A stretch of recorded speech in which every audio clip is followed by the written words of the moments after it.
오늘 하나님께서 우리에게 주신 말씀 같이 보도록 하겠습니다.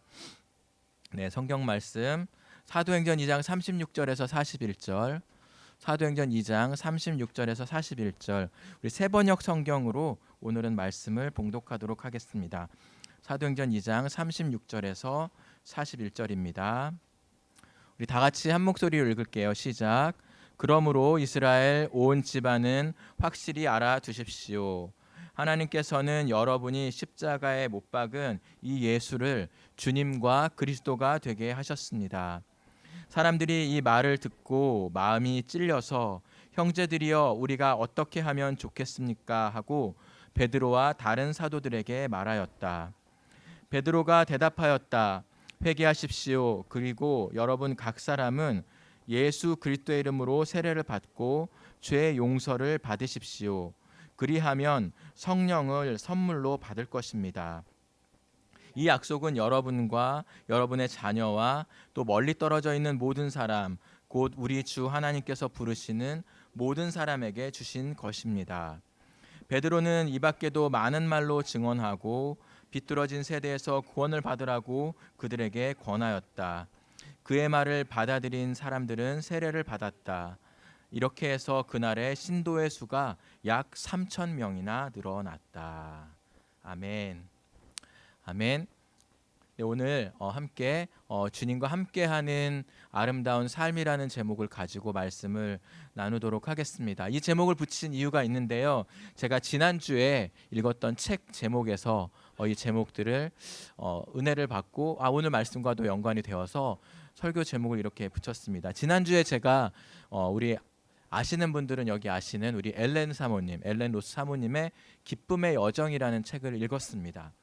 이제 90세가 되시는 선교사님, 1961년에 정말 샌프란시스코 항을 떠나서 이렇게 한국의 인천항으로 배를 타고 들어오셔서 한국 사람들을 위해서 평생토록 정말 20대 정말 젊은 나이에 이 선교의 여정들을 떠나오셨던 그분의 삶이 한마디로 기쁨의 여정이다라는 말로 요약되고 있는 것들을 보면서 정말 이렇게 살고 싶다라는 마음이 저도 마음에 들었습니다. 여전히 지금도 한국 땅뿐만 아니라 북한 땅, 또 전 세계에 흩어져 있는 이 한인 디아스포라들을 위한 하나님 앞에 그런 비전들을 가지고 열심히 아직까지도 기도하고 사역하시는 이분들의 삶의 모습들을 보면서 많은 은혜와 감동을 받게 되었는데요. 여기에 이 책의 밑에 붙어 있는 그 앞에 표지에 부제를 보니까 이런 제목이 붙어 있었어요. 뭐냐면 어떤 것이었냐면 오대원 목사의 아내 엘렌 로스 사모의 주님과 함께한 아름다운 삶과 사역의 이야기. 이렇게 되어 있었어요. 엘렌 사모님의 주님과 함께한 아름다운 삶의 이야기. 여기에서 이 아름다운 삶과 사역의 이야기, 여기에서 가장 중요한 부분들 마음에 와닿았던 것이 뭐냐면 주님과 함께한 삶이라는 거죠. 그냥 살아갔던 것이 아니라 주님과 함께한 아름다운 삶. 그러니까 우리의 삶이 아름다운 삶으로 되어지기 위하여 우리는 무엇입니까? 주님과 함께하는 삶을 살아갈 때 우리의 삶이 아름다운 모습으로 살아갈 수 있게 된다라는 사실입니다. 바로 이 오대원 목사님, 엘렌 사모님은 그렇게 주님과 함께하는 삶의 여정들을 걸어가셨습니다. 근데 그 시작 가운데에 그분들이 샌프란시스코에서 배를 타고 떠나서 나아가셨던 그 첫 이야기들을 나눈 어떤 이야기 속에 그 책에 있는 기록된 내용 속에 그 비결들을 알 수 있는 이 기쁨의 여정으로 이것들 시작할 수 있었던 비결을 알 수 있는 대목이 있었습니다. 제가 한번 읽어드리도록 하겠습니다. 우리 함께 화면으로도 나올 테니까요. 같이 한번 보시면서 함께 따라오시면 좋겠습니다. 제가 읽겠습니다. 오랜 항해 중에 어려운 일도 있었습니다. 태평양 한복판에서 배가 고장이 났어요. 아주 오래된 배여서 이틀 동안 수리를 해야 했지요. 덕분에 미국도 한국도 아닌 망망대해에서 이전의 삶을 뒤로하고 새로운 삶을 기대하며 마음을 다잡는 시간을 가질 수 있었습니다. 태평양 한복판에서 배가 고장이 났습니다. 그래서 이틀 동안 수리하는 동안 그 시간을 조바심하면서 걸어갈 수도 있었지만 이 시간을 어떻게 보냈다고 말씀하시냐 하면 새로운 삶을 기대하면서 마음을 다잡는 시간으로 가졌다고 합니다. 그러면서 그 다음 대목은 이렇게 말씀합니다. 그 가운데 우리는 선교는 하나님을 좀 더 진실하게 만나기 위해 구하는 과정임을 알게 되었지요. 내 안에는 나 자신이 너무 가득 차 있어서 하나님의 계시기에 너무 비좁았음을 깨달았어요. 그분이 내 안에서 일하시도록 비워내야 했지요.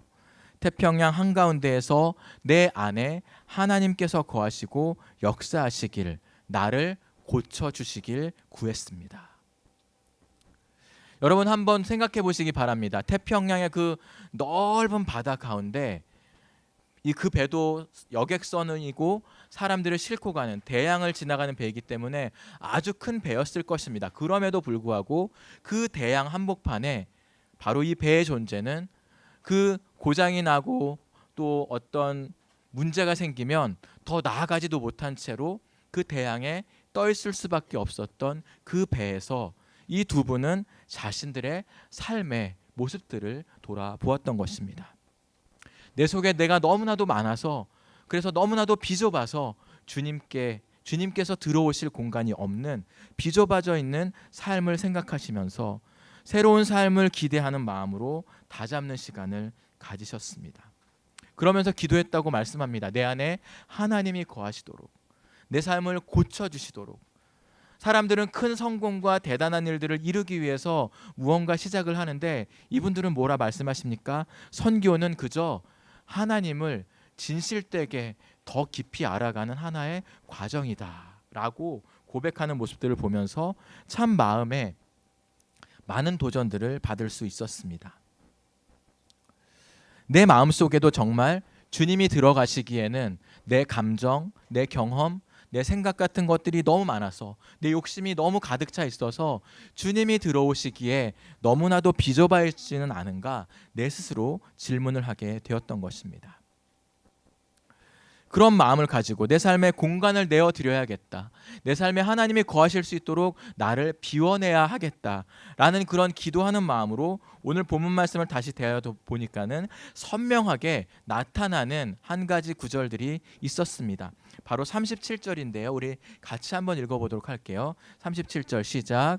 사람들이 이 말을 듣고 마음에 찔려서 형제들이여 우리가 어떻게 하면 좋겠습니까 하고 베드로와 다른 사도들에게 말하였다. 베드로가 지금 오순절 성령의 강림에 의하여 정말 불같은 성령의 역사심을 받고 말씀을 전하기 시작합니다. 설교를 전하기 시작합니다. 근데 그 가운데 듣고 있었던 사람들이 어떻게 해요? 마음에 찔림을 받았다라고 합니다. 이 마음에 찔림을 받았다, 이 찔린다는 헬라어를 뜻을 찾아보니까 속살을 찌른다는 뜻을 가지고 있었습니다. 제가 예전에 섬기던 교회에서 그 교회 카페를 리모델링하기 위해서 붙박이로 이렇게 세워놨던 그 나무 벤치들을 다 뜯어내고 그리고 다시 한번 거기를 깨끗하게 정리해서 하는 일들을 저희 이제 목회자들이 이렇게 같이 했습니다.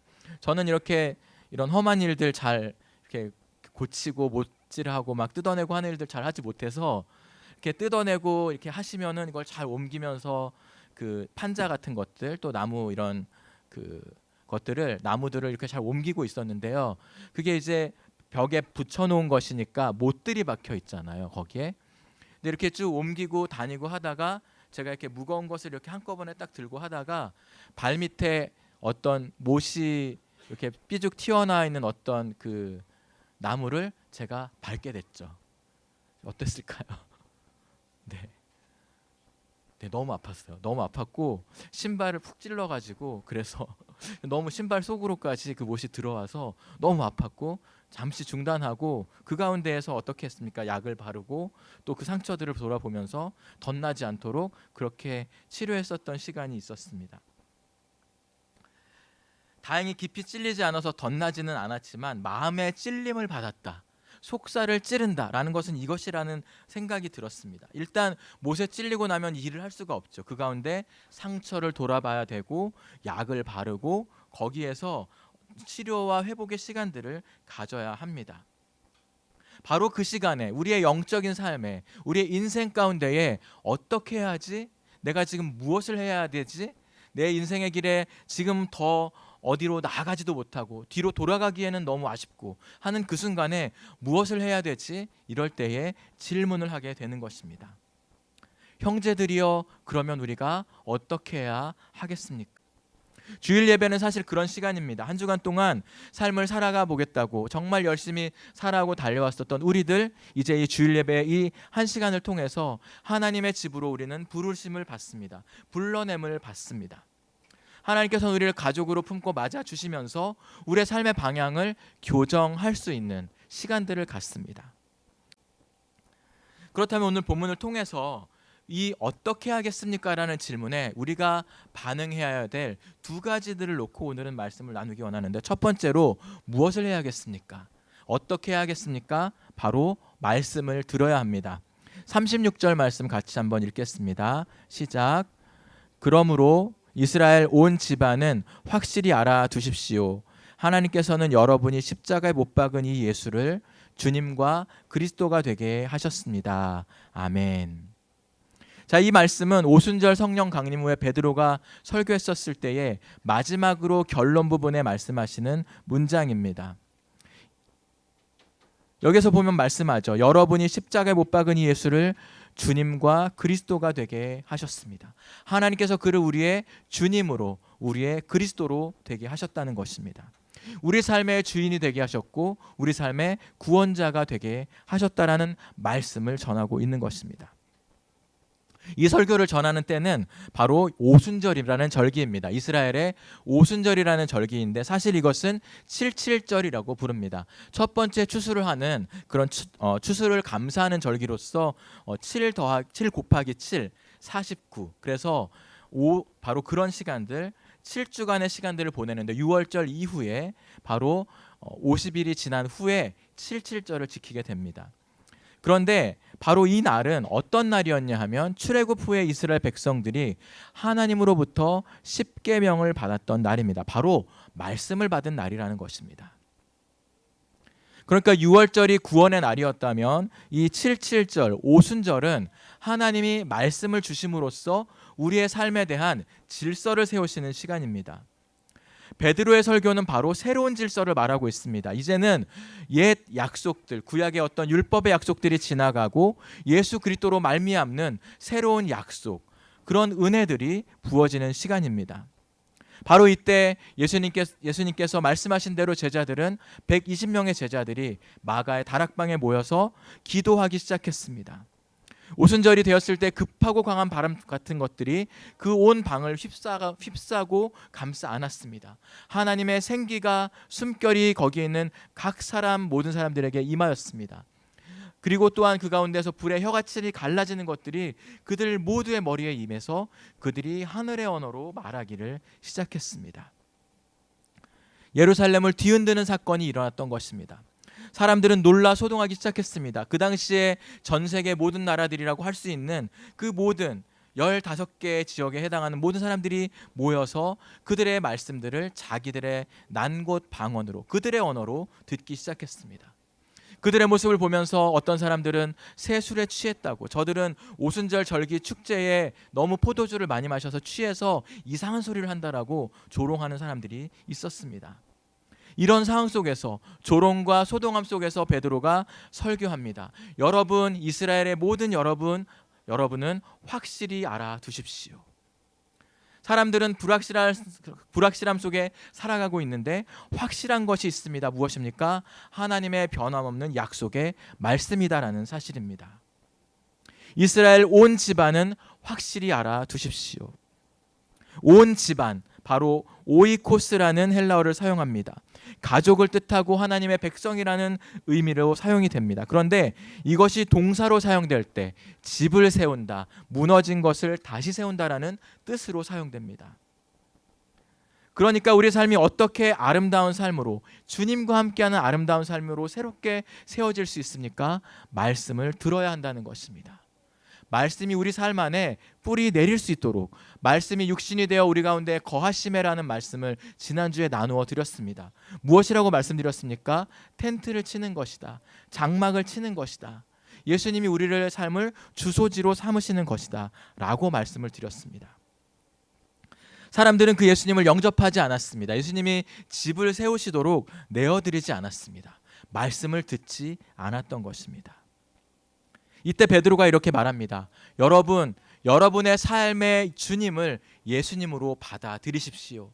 예수님의 말씀을 들으십시오. 이렇게 말씀하고 있는 것입니다. 예수님은 지금도 우리를 부르고 그렇게 부르고 계십니다. 예수님 우리를 거부하지도 않으십니다. 우리를 정말 잠시 동안 떠나 있었던 사람들, 망망대해 고장난 배처럼 머물러 있는 영혼들에게, 그렇게 애쓰고 수고하며 무언가 새롭게 해보려는 모든 사람들에게, 바로 인간의 한계에 갇혀 사는 모든 인생들을 예수님은 지금도 부르고 계십니다. 바로 그 말씀이 우리 가운데 들릴 때에 속살을 찌르는 것 같은 말씀이 와닿는 순간이 임하게 될 것입니다. 히브리서 4장 12절 이렇게 말씀하고 있습니다. 한번 같이 읽어보겠습니다. 시작. 하나님의 말씀은 살아있고 힘이 있어서 어떤 양 날칼보다도 더 날카롭습니다. 그래서 사람 속을 꿰뚫어 혼과 영을 갈라내고 관절과 골수를 갈라놓기까지 하며 마음에 품은 생각과 의도를 밝혀냅니다. 아멘. 여기서 혼과, 또 사람의 속을 꿰뚫어 혼과 영을 갈라내고 관절과 골수를 갈라놓는다라는 것은 우리의 모든 감정과 마음까지도 하나님께서 불러일으키시고 그것이 우리 마음에 와닿게 된다는 것입니다. 살아있고 힘이 있는 그 말씀은 사람의 마음속에 품은 생각과 의도를 밝혀냅니다. 마음에 품은 생각들, 내 마음에 있는 생각이, 나는 이것이 왜 내가 이런 생각을 하게 될까? 내가 왜 이런 마음을 품게 될까? 하나님께서 말씀을 통해 그 마음에 품은 생각과 의도들을 드러내십니다. 여러분 마음 가운데 이 시간 여러분 귀와 마음에 말씀이 들려지는 은혜가 있기를 축복합니다. 성경을 읽다 보면 이해되지 않는 말들이 있습니다. 설교를 들어도 이해되지 않고, 또는 이해되는 것 같다가도 돌아서면 잊어버리게 됩니다. 그런데 여러분, 한 단어만이라도 여러분의 마음에 와닿는 말씀들을 붙잡으실 수 있기를 바랍니다. 그것이 우리의 마음에 품은 생각과 의도를 드러낼 수 있도록, 거울처럼 우리를 비출 수 있도록 그 말씀을 따라 나아가시기를 원합니다. 우리 매일 아침 묵상 말씀을 우리 카톡방에 올릴 때에 정말 간절한 마음으로, 기도하는 마음으로 그 말씀들을 묵상하고 나누게 되어지는데요. 여러분들이 그 말씀 한 단어 한 단어들을 보면서 하나님 앞에 내가 오늘 이 말씀을 중심으로 이렇게 살아가야겠다라는 말씀의 결단을 하실 수 있는 여러분 되시기를 바랍니다. 그렇게 항해의 키를 예수님께 내어드려서 기쁨의 여정을 가는 우리 은혜가 우리에게 있기를 소망합니다. 그렇게 하나님께서 함께하는 예수님께 키를 내어드리기 위해서는 정말 중요한 두 번째 일이 있습니다. 바로 무엇입니까? 회개하는 것입니다. 돌이키는 것입니다. 38절 39절 말씀을 함께 읽어보겠습니다. 시작. 베드로가 대답하였다. 회개하십시오. 그리고 여러분 각 사람은 예수 그리스도의 이름으로 세례를 받고 죄 용서를 받으십시오. 그리하면 성령을 선물로 받을 것입니다.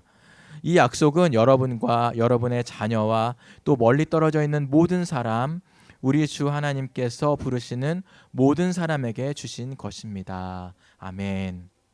이 회개라는 단어는 무엇입니까? 생각을 바꾸고 돌이키는 것입니다.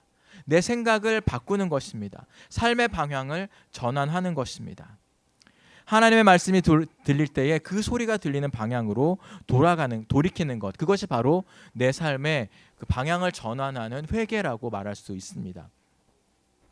얼마 전에 여러분 흑백요리사라는 프로그램, 다 유명한 프로그램인데 거기 아주 인상적인 장면이 있잖아요. 그 두 분, 유명하신 셰프 두 분이 눈을 가리고 음식을 이렇게 먹고 어떤 외적인 어떤 이런 플레이팅이나 이런 것들이 아니라 또 어떤 선입견이나 편견이 없이 오직 맛으로만 평가하여서 그 심사위원들이 그렇게 맛과 감각만으로 음식의 완성도를 평가해서 이렇게 더 잘 된 요리들을 평가하는 그런 것들이 있었습니다. 바로 이렇게 무언가 우리의 삶의 방향을 하나로 집중하는 것입니다. 내가 돌이켜야 하는 하나의 방향을 따라 나아가는 것입니다. 공동체 훈련을 할 때 양과 목자라는 프로그램을 진행한 적이 있는데 어떤 것이냐면 목자로 지정받은 사람이 양을 목적지까지 인도하는 것입니다.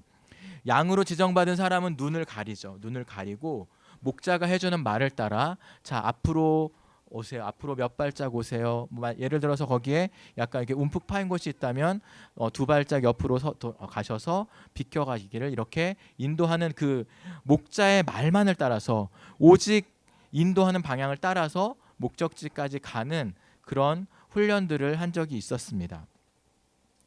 그래서 오로지 장애물이 걸리거나 방향을 놓치지 않도록 이 양으로 따라가는 사람은 목자의 하는 말과 음성만을 듣고 따라가야 하는 것입니다. 목자는 양을 잘 이끌기 위해서 어떻게 합니까? 그냥 대충 인도하다가는 이 사람이 그냥 넘어질 수도 있고 눈을 가리면 정말 아무것도 보이지 않기 때문에 비틀거릴 수도 있고 이렇게 어떤 분들은 보면 아주 재밌어요. 아무리 목자들이 제대로 길을 인도하더라도 계속해서 손으로 이렇게 짚고 다니시는 분들이 있습니다. 의심하고 마음 가운데 이 소리가 과연 맞을까 하는 마음으로 발 하나를 내디딜 때도 그냥 쭉 걸어오세요라고 말하는데 이렇게 한 걸음 한 걸음 아주 조심스럽게 가는 분들이 있습니다. 그리고 나서 피드백을 이렇게 한번 나누다 보면 이런 말을 듣게 됩니다. 정말 나중에는 그 목자의 말을 아주 집중해서 듣게 된다라는 이야기들을 하는 것을 우리가 함께 경험하게 되었습니다. 회개라는 것이 무엇입니까? 바로 예수님을 우리의 삶을 이끄시는 목자로 인정하고 그분의 음성만을 듣겠다라고 결정하고 따라가는 것입니다. 회개는 바로 주님과 함께하는 아름다운 이야기를 써가기 위해서 가장 필수적인 것입니다. 방향하고 돌이키면 하나님께서 우리를 자녀 삼아 주십니다. 세례를 주시고 하늘과 땅의 온 모든 그런 피조물들과 정말 모든 세상 가운데 이 사람은 하나님의 사람이다라고 세례를 받고 그렇게 선포하게 하십니다. 그들의 걸음을 흔들 수가 없습니다. 그러면 그들이 성령의 선물을 받게 되기 때문입니다. 예수님을 믿는다고 고백하는 순간 성령께서 우리 마음에 집을 지으시고 그 안에서 함께 내주하십니다. 같이 사십니다. 이것은 선물로 주어지는 것입니다. 누리는 것입니다. 나의 능력이나 나의 노력이나 그 어떤 것으로 주어지는 것이 아니라 예수님의 전적인 은혜와 사랑을 통해서 우리가 그의 삶의 방향을 예수님께로 돌이킬 때에 우리는 이제 하나님의 소유가 된다라는 사실입니다. 이 약속은 모든 사람들에게 적용됩니다. 뭐라고 말씀하십니까? 여러분과 여러분의 자녀들과 또 멀리 떨어져 있는 사람 누구든지 예수님을 부르는 모든 자들에게 유효한 약속이 됨을 믿습니다. 공부를 얼마나 많이 했든지 적게 했든지 상관이 없습니다. 성별도 상관이 없고 인종도 상관이 없습니다. 예수님을 부르는 사람 그들에게 하나님과 대화하는 관계가 이어지게 된다는 것입니다. 그렇게 정말 우리를 부르실 때 우리의 마음의 속살을 찌르시는 말씀의 은혜가 우리 삶을 향하여 들려질 때 그렇게 회개할 때 하나님께서는 이 불확실한 세대 가운데 확실한 믿음의 길을 걷게 하십니다. 40절 41절 같이 한번 읽어보겠습니다. 시작. 베드로는 이 밖에도 많은 말로 증언하고 비뚤어진 세대에서 구원을 받으라고 그들에게 권하였다. 그의 말을 받아들인 사람은 세례를 받았다. 이렇게 해서 그날의 신도의 수가 약 3,000명이나 늘어났다. 바로 이 유대인들은 남자의 숫자만 3,000명을 카운트하기 때문에 남자만 3,000명이 회개한 것입니다. 여자와 어린이들을 포함한다면 훨씬 더 많은 사람들이 이날 회개하였습니다. 무엇입니까? 방향을 전환했다는 것입니다. 이 말씀을 바로 이 역사 이전에 베드로는 많은 말로 증언했다라고 말합니다. 그런데 유진 피터슨 목사님이 번역하신 메시지 성경을 보니까 이 40절 말씀이 이렇게 번역되어 있었습니다. 한번 보시겠습니다. 한번 같이 읽어볼까요? 시작. 그는 이렇게 한참을 더 말하며 그들에게 간절히 권했다. 이 병들고 무감각한 문화에서 빠져나오십시오. 여러분이 할 수 있을 때에 어서 나오십시오. 개역개정판 성경에서는 이 패역한 세대라고 말하였습니다. 오늘 읽은 새번역 성경에서는 비뚤어진 세대에서라고 말하였습니다. 그런데 이 메시지 성경에서는 이 병들고 무감각한 문화에서 빠져나오라고 말한 것입니다. 구원이란 무엇입니까? 병들고 무감각한 문화에서 빠져나오는 것입니다. 방향을 돌이켜서 이제는 하나님의 길로 나아가는 것입니다. 우리 삶이 똑바로 가는 것 같지만 어느 순간에 보면 비뚤어져 가는 길들을 볼 수 있습니다. 왜냐하면 우리 안에 병들고 무감각해진 영역들이 있기 때문입니다. 확실한 무언가를 붙잡지 못했기 때문입니다. 예수님 없이 살아가는 삶은 겉으로는 아무 문제가 없어 보여도 사실은 무감각해진다는 것입니다. 무엇에 무감각한 것입니까? 지금 내게 진정 필요한 것이 무엇인지를 제대로 인식하지 못한다는 것입니다. 내가 바라보고 따라가야 할 인생의 목적을 잃어버린 채 하고 싶은 것을 하고 내가 주인 되어가는 삶을 살아가다 보면 비뚤어진 길로 가게 되고 무감각함 속에서 빠져나올 수가 없습니다. 그래서 바로 하나님께서는 이 시간 말씀하십니다. 이 병들고 무감각한 세상의 문화 속에서 빠져나오라. 예수님의 길을 찾아 나오라는 것입니다. 이것은 세상과 단절되어 살아가라는 것이 아닙니다. 우리의 삶의 방식, 생각하는 방식을 바꾸라는 것입니다. 교회는 어떤 곳입니까? 그렇게 하나님의 불러내심을 받아서 사람들이 모인 곳입니다. 회개하고 돌아와 주님의 사람들이 모이면 여기서 주님의 마음을 받고 말씀을 듣고 그 힘을 가지고 세상에 다시 나아가서 그 힘을 가지고 살아가게 되는 것입니다. 하나님이 그렇게 우리에게 확신과 소망을 주시고 우리를 낳으십니다. 말씀으로 새롭게 하십니다. 오늘 우리 함께 이 말씀이 어떤 것인가? 야고보 사도는 이렇게 말합니다. 야고보 1장 18절 말씀 같이 보시겠습니다. 시작. 그는 뜻을 정하셔서 진리의 말씀으로 우리를 낳아주셨습니다. 그리하여 그는 우리를 피조물 가운데 첫 열매가 되게 하셨습니다. 아멘. 하나님이 뜻을 정하셨습니다. 우리를 구원하시기로 정하신 것입니다. 어떻게 우리를 낳으십니까? 말씀으로 새 생명을 주셨습니다. 우리를 구원하시기로 정하시고 예수님을 주로 고백하는 자들에게 바로 진리의 말씀으로 우리의 삶의 방향을 돌이키시는 것입니다. 그럴 때 우리 안에 회개가 일어납니다. 어떻게 일어납니까? 21절 말씀을 함께 읽겠습니다. 시작. 그러므로 더러움과 넘치는 악을 모두 버리고 온유한 마음으로 여러분 속에 심어주신 말씀을 받아들여야 합니다. 그 말씀에는 여러분의 영혼을 구원할 능력이 있습니다. 아멘. 회개하여 예수님의 향해서 삶의 방향을 전환하여 나가는 모습이 어떤 것인가? 바로 더러움과 넘치는 악을 버리는 것입니다. 그리고 나서 비뚤어지고 병들고 무감각한 그 삶의 자극을 우리 가운데 받고 온유한 마음으로 살아가는 것입니다. 온유함이란 무엇이냐? 바로 길들여지지 않은 그 야생마가 길들여져서 주인과 완전히 한 몸이 되는 것입니다. 하나님과 한 몸이 되고 예수님과 하나가 되는 것, 그것이 바로 온유함으로 말씀을 받아들이는 것입니다. 사랑하는 여러분, 이 시간에 그렇게 예수님을 받아들이시는 여러분 되기를 원합니다.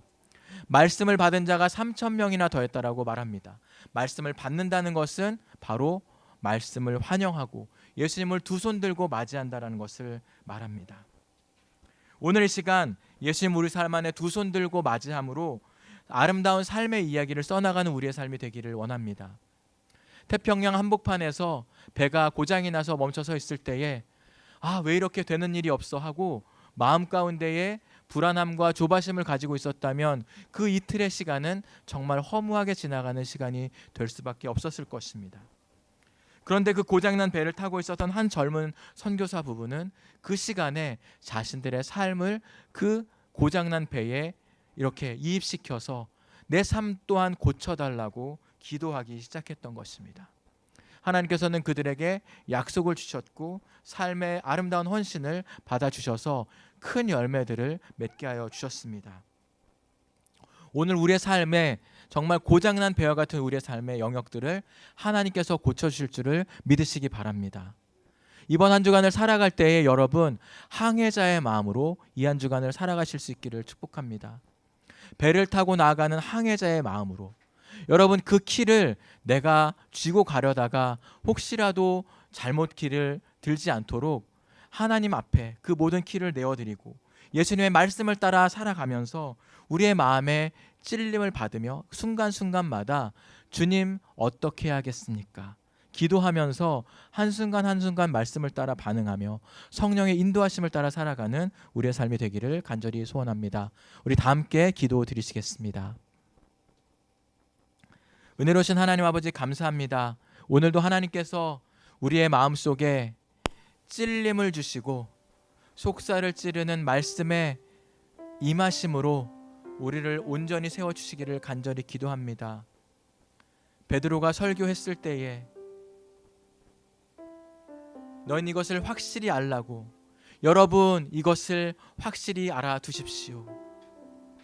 우리 안에 확실한 것이 없이 살아가는 인생들이 너무나도 많습니다. 내일이 어떻게 될지 모르고 우리의 삶이 어디로 향하고 있는지 알지 못한 채 순간순간 걱정이 밀려들 때도 있습니다. 아버지 하나님, 그러한 때에 정말 고장난 배처럼 수리가 필요한 우리 인생들 한 사람 한 사람들에게 주님 은혜의 말씀, 생명의 말씀 허락하여 주시옵소서. 우리의 삶의 길을 돌이킬 수 있는 기회가 우리 가운데 찾아올 때에 붙잡을 수 있는 믿음을 주시옵소서.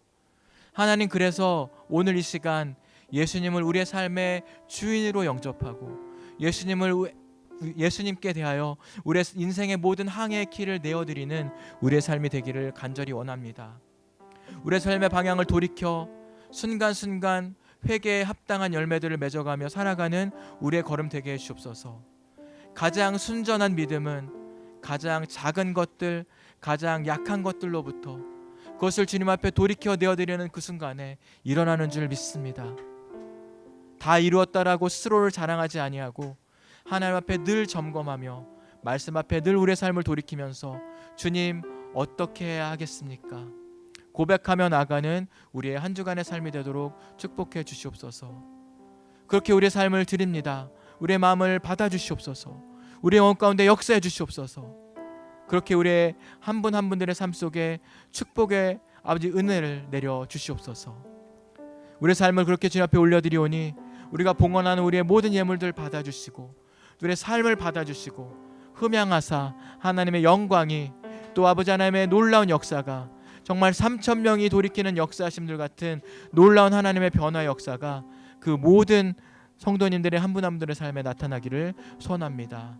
감사드립니다. 모든 것들 살아 역사하시는 예수님의 이름으로 기도했습니다. 아멘.